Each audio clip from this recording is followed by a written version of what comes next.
चतुर्भुजो जगन्नाथः कण्ठशोभितकौस्तुभः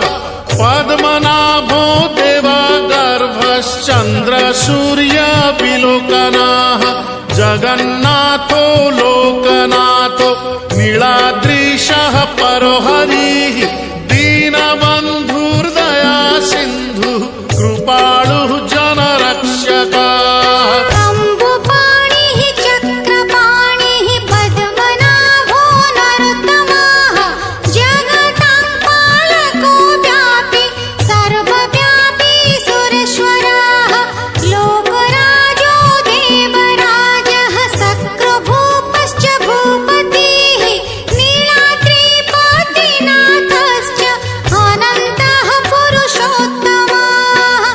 क्षोभ्यायः कल्पतरुः विमला प्रीतिवर्धनः बलभद्रो वासुदेवो माधवो मधुसूदनः दैत्यरिः पुण्डरीकाक्षो वनमाली बलप्रियः ब्रह्मा विष्णु वृष्णिवंशो मुरारिः कृष्णकेशवः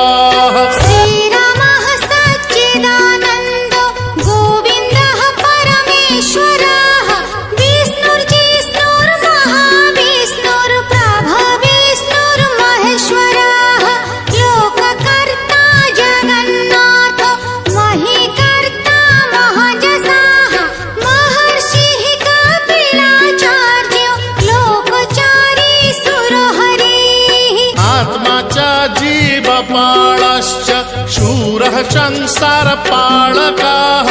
एकोनेको मम प्रियो ब्रह्मवादी महेश्वरः द्विभुजश्च चतुर्बाहुः शतबाहुः सहस्रकाः पद्मपत्र विशालाक्षः पद्मगर्भः परो हरिः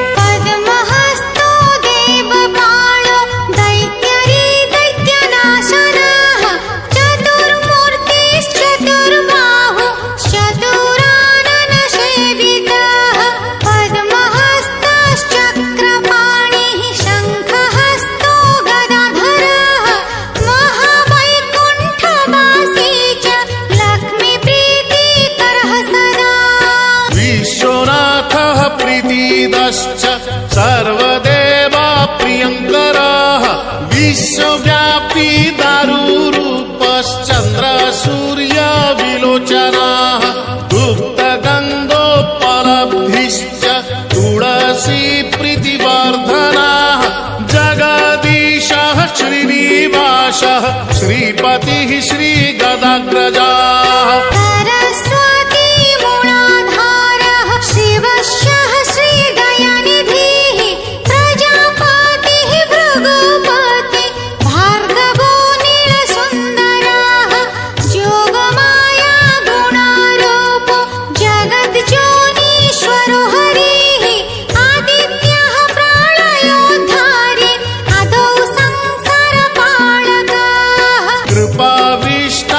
पद्मपाणि रमूर्तिर्जगदाश्रयः पद्मनाभो निराकारः निर्लिप्तः पुरुषोत्तमः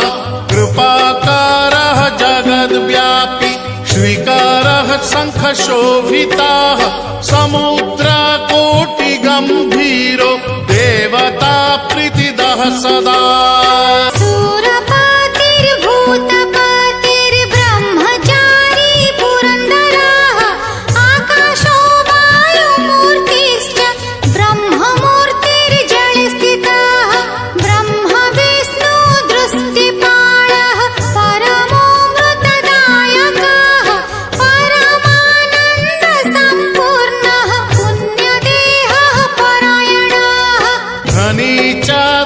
धनदाता च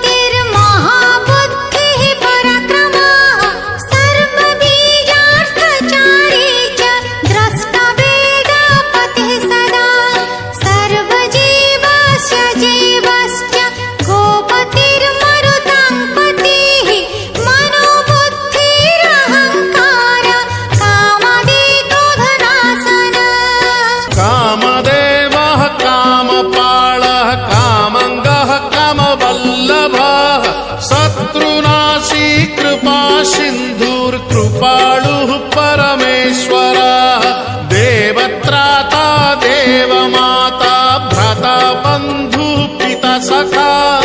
बालवृद्धस्तनूरूपो विश्वकर्मा बळोबळः अनेकमूर्तिः सततं सत्यवादी सतङ्गतिः लोकब्रह्म बृहद्ब्रह्म स्थूलब्रह्म सुरेश्वरः जगद्व्यापी सदाचारी सर्वभूतश्च भूपतिः दुर्गपालः क्षेत्रनाथो रतिशो रतिनायकः बळी विश्व बळाचारी बळदो बळि वामनः दरहासः शरच्चन्द्रः परमः परपालकः अकारादिमकारान्तो मध्योकारः स्वरूपधृक् स्तुतिस्थायी स्वमापाश्च स्वाहाकारः स्वधाकारः मत्स्यः कूर्मो वराहश्च नरसिंहश्च वामनः परशुरामो महावीर्यो रामो दशरथात्मजः देवकीनन्दनः श्रेष्ठो नृहरिः नरपालकः वनमाली देहधारी पद्ममाली विभूषणः मल्लिकामाळधारी च जातिजूति प्रियः सदा बृहत्पीता महापीता ब्राह्मणो ब्राह्मणप्रियः कल्पराजः खगपतिर्देवेशो देववल्लभः परमात्मा बलो राज्ञं माङ्गल्यं सर्वमङ्गलः सर्वबलो देहधारी राज्ञं च बलदायकः नानापक्षी पतङ्गानां पावनो परिपालकः वृन्दावन विहारी च नित्यस्थलविहारकः क्षेत्रपालो मानवश्च भुवनो भवपालकः तत्त्वं रजस्तमो